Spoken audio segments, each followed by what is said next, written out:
Hey, listen, if you've got this far, you are doing fantastic. And there's not a lot more for us on our orientation. We got, I think, 3 left, this one and 2 more. And here's what I want to tell you for today. This is lesson number 10 in our Victory Team orientation. And it is this: speak life. Speak life. Be a lifter.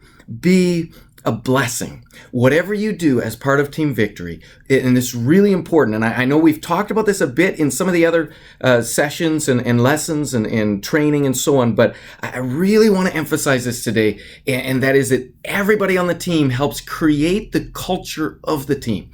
And this is what we got to do in everything you do, and you got to really train your mind and then train your tongue to do this. In every situation, you just say to yourself, there will be no excuses, there will be no complaining, and there will be no blaming. No excuses, no complaining, no blaming. Not going to do any of that. All I'm going to do is speak life. I'm going to let every word that comes from my mouth be a word of edification, be a word of encouragement, be a lifting word, be a thanking word. I always tell our team, everybody needs to be thanking machines. We just thank people everywhere we go. Thank you for that. Thank you for that. Thank you so much for that.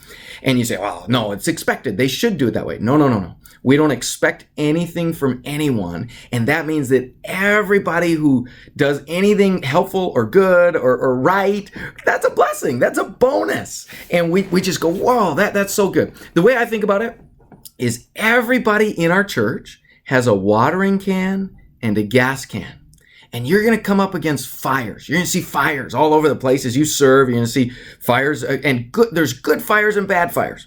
So if you see a good fire, somebody doing something right, something happening that should be happening, somebody excited about the right things, anything good that's going on, you take your gas can and you pour gasoline on the fire. That just means you see something good, you pour life into it. You pour zeal and energy and joy into that. You encourage that. You speak, use your tongue, speak into that, and speak life to the good things. Pour gasoline on good fires. Don't ever pour water on a good fire. You see something good going on, don't stop it. Don't hinder it. Don't complain about it. Don't distract it. Just encourage it and fuel it. Now, you see something that shouldn't be happening. Conflict, people that are down, whatever. You see a fire that's a bad fire, okay? A fire that's like, there's challenge or trouble over here. Don't get your gas can out when you see negative things, okay? If you see something negative, ask yourself, how do I calm that fire down? Not how do I pour fuel? You know what? If you sit and complain about negative things, you know what you do? You pour fuel on the fire. Of course there's negative things. Of course there's problems. Of course there's faults. I love the way the Bible says this. When you see each other's faults, you know what the Bible commands you to do about each other's faults? Overlook them.